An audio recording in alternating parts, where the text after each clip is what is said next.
Quelles sont les 10 personnalités les plus influentes dont les travaux ont considérablement marqué la santé publique jusqu'à nos jours? Dans cette vidéo, on va essayer de voir quels sont les 10 épidémiologistes qui sont véritablement entrés dans l'histoire de par leur réalisation, de par leurs différents travaux.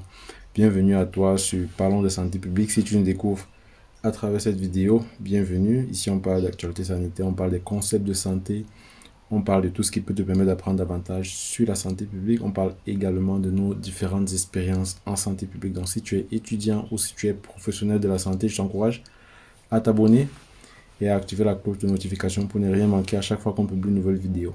De plus, si tu es étudiant ou chercheur et que tu souhaites bénéficier de nos services, c'est-à-dire analyse de tes données, aide à la rédaction de tes protocoles d'études de recherche, aussi la relecture de tes travaux, il suffit de nous contacter et nous allons mettre à ta disposition un de nos spécialistes, et ce, quel que soit le pays où tu te trouves. Alors, aujourd'hui, on parle d'un sujet important, les amis. Vous savez, l'épidémiologie, c'est le fondement de la santé publique. C'est très important de voir à quel point est-ce qu'il y a des personnes qui ont fait des travaux, des recherches assez poussées en épidémiologie. Et je pense que c'est très bien lorsqu'on est dans ce domaine-là de voir tous ceux qui ont été faits, tous ceux qui ont marqué cette discipline de par leurs travaux. Et c'est assez fantastique. Donc, voici pour vous les 10 personnalités qui ont considérablement marqué l'épidémiologie de par leurs différentes recherches.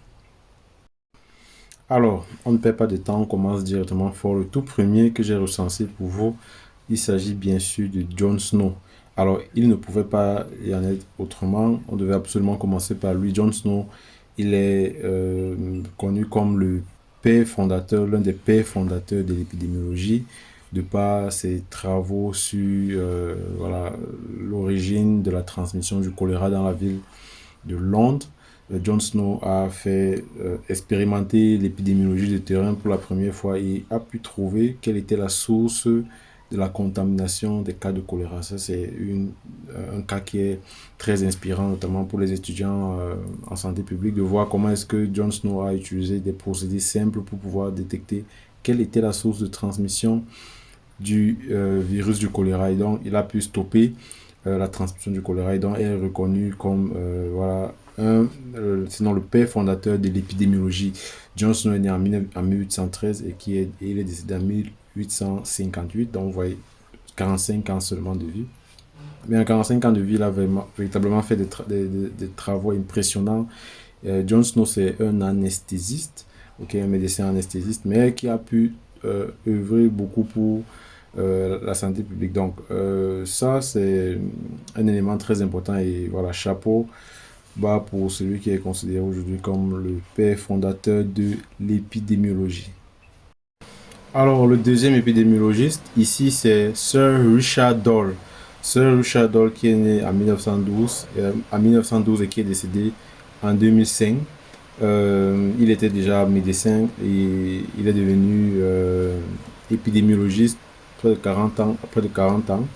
Et voilà, il a pu mener des travaux impressionnants, notamment dans la démonstration de l'association qui existe entre la consommation de cigarettes et le développement du cancer du poumon, mais aussi les maladies cardiaques. Donc, c'est véritablement le pionnier en termes de voilà, démonstration du lien entre le tabagisme et le cancer du poumon. Il a mené beaucoup de travaux, notamment les études de cohorte véritablement à long terme, qui ont démontré, qui ont mis en évidence les risques liés à la consommation du tabac. Donc, c'est avec Austin Bradford Hill, ils ont fait une publication dans les années 1950 pour montrer la corrélation qui existe entre le tabac et le cancer du poumon. Il s'agissait d'un article historique qui a été mis en place et qui a servi de base de référence pour plusieurs autres études qui ont suivi par la suite. Alors le troisième, il s'agit de Austin Bradford Hill, Sir Austin Bradford Hill, qui est né dans les années 1897 et qui est décédé en 1991, donc qui a vécu plus de 100 ans, si vous faites bien les comptes. Je l'ai cité précédemment lorsqu'on parlait de Sir Richard Doll et Austin Bradford Hill a mené également des recherches pour montrer l'association entre le tabac et le cancer du poumon. Mais Sir Austin Bradford Hill est beaucoup spécialisé dans la recherche clinique avec les essais contrôlés randomisés et également dans les différents principes en recherche épidémiologique. Donc, il a fait également avec Richard Hall des travaux sur voilà, l'association entre le tabac et le cancer du poumon. Et voilà, il est également considéré comme l'un des pionniers euh, voilà, de l'association justement qui est entre ces deux éléments-là. Donc, il a produit un texte qui est très populaire qui s'appelle Environment and Disease Association or Causation.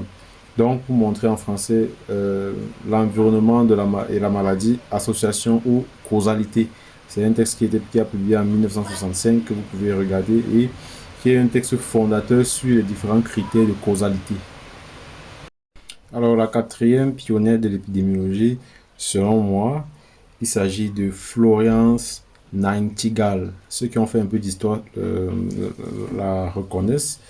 Elle est née en 1820 et elle est décédée en 1910, donc à 90 ans, c'est-à-dire qu'elle a beaucoup vécu, ou alors très peu, en fonction de l'espérance de vie à cette période-là. Donc, Florence Nightingale, elle est très connue dans le domaine des soins infirmiers parce qu'elle est reconnue déjà comme l'une des pionnières, sinon la pionnière des soins infirmiers, en raison de sa contribution spéciale et spécifique pendant la guerre de Crimée. Elle formait des infirmières qui devaient donc apporter les soins à ceux qui faisaient la guerre pendant la guerre de Crimée qui a opposé donc la Grande-Bretagne, la France et la Russie.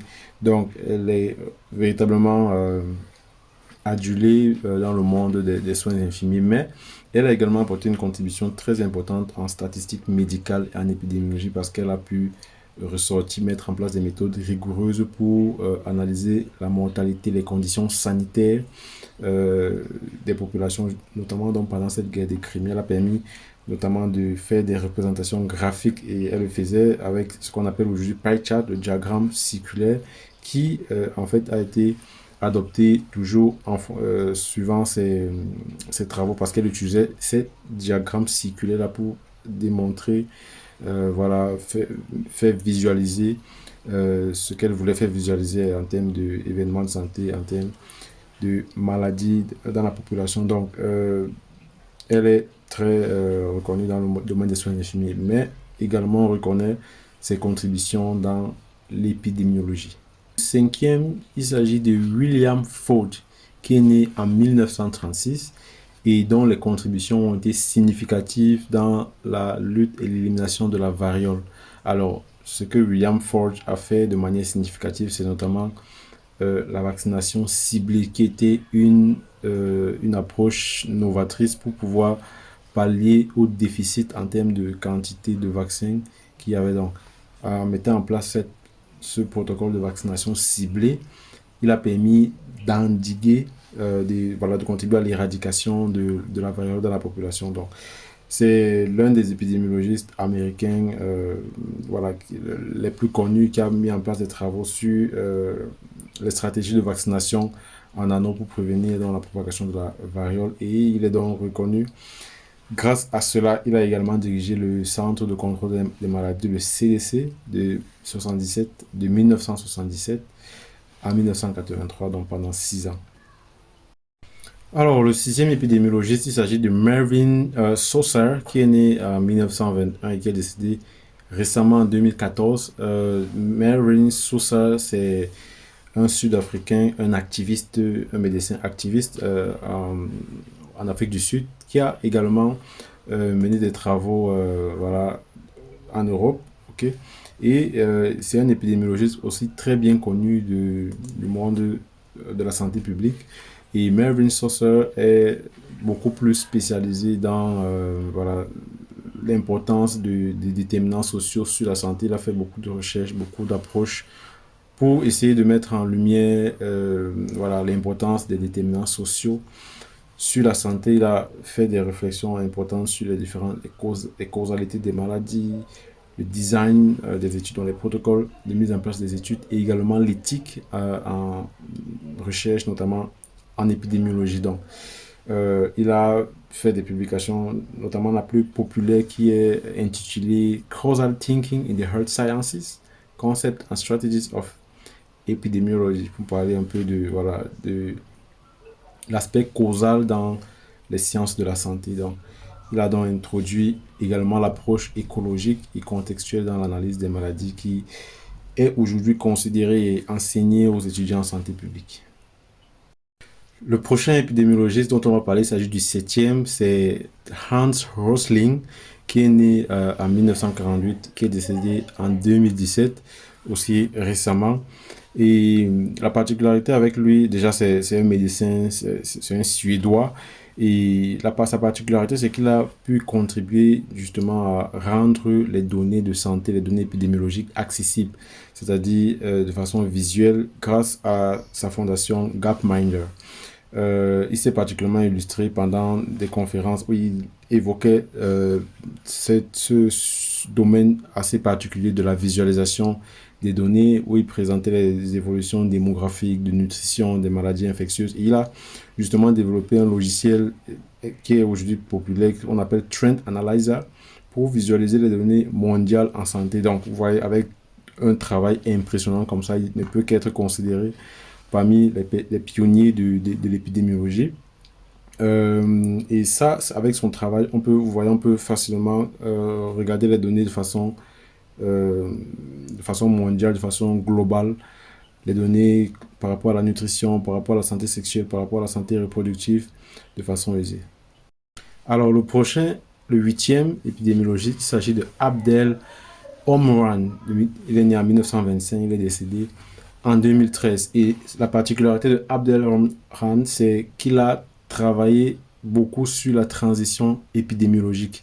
C'est un véritable théoricien de la transition épidémiologique, en expliquant notamment comment est-ce que les schémas de morbidité et de mortalité évoluent en lien avec le développement socio-économique. Vous savez, voilà, la transition épidémiologique va sur le principe selon lequel on ne peut pas appréhender l'avenir si on ne sait pas d'où est-ce qu'on vient, quels sont les mécanismes qu'on a rencontrés pour pouvoir mieux anticiper sur ce qui arrive. Donc, ces travaux donc portent sur ça, sur comprendre comment est-ce que le passage d'une mortalité liée aux maladies infectieuses à celle des maladies chroniques, quel est le lien entre tout ça.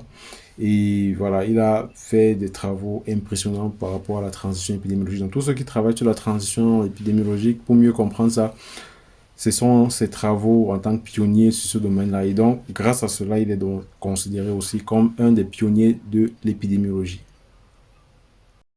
Alors, le neuvième épidémiologiste marquant ici, il s'agit de Kenneth Rothman, qui également est l'un des pionniers en épidémiologie. Kenneth Rothman, c'est l'auteur du concept cause suffisante, cause composante en épidémiologie, et qui est donc l'un des spécialistes aussi en méthode de recherche, ceux qui ont véritablement développé, théorisé les méthodes, les protocoles de recherche, les causalités, l'épidémiologie moderne. C'est lui qui est véritablement l'un des spécialistes de ce domaine-là. Et voilà, si vous regardez par exemple le livre Epidemiology Introduction dont il y a eu une seconde édition, il est également l'un des pionnier de cela. Il a fait de véritables contributions majeures dans American Journal of Epidemiology. Lui, il est né en 1945. Il vit encore à nos jours. Donc, c'est également l'un des pionniers en épidémiologie. Alors, les amis, on finit avec le 10e épidémiologiste. Et il s'agit justement de quelqu'un que vous connaissez certainement. Il s'agit donc de Luc Montagnier, qui est né en 1932, qui est décédé récemment en 2022. Vous le connaissez certainement parce qu'il est assez populaire. Avec Françoise Barré-Sinoussi, il a découvert le virus de l'immunodéficience humaine, le VIH. Bon, plusieurs personnes contestent toujours cette paternité de cette invention-là, mais voilà, beaucoup sont d'accord que c'est lui, avec donc Françoise Barré-Sinoussi, qui a découvert le virus de l'immunodéficience humaine, et il a justement eu un prix Nobel quelques années après. Donc il est virologue, mais ses travaux également ont eu un impact sur l'épidémiologie, notamment dans la compréhension de la lutte contre le VIH. Donc, c'est avec ce 10e épidémiologiste qu'on met un thème à cette vidéo. J'espère que cette vidéo vous ouvre un peu voilà, vos connaissances par rapport à la culture générale en épidémiologie. On va faire des vidéos comme celle-ci où on va apprendre que ce soit dans l'histoire, que ce soit dans le passé, dans le monde, en Afrique, au Cameroun. On va essayer d'apprendre beaucoup d'aspects liés à notre culture en santé publique. On se revoit pour la prochaine vidéo. Sentez-vous bien.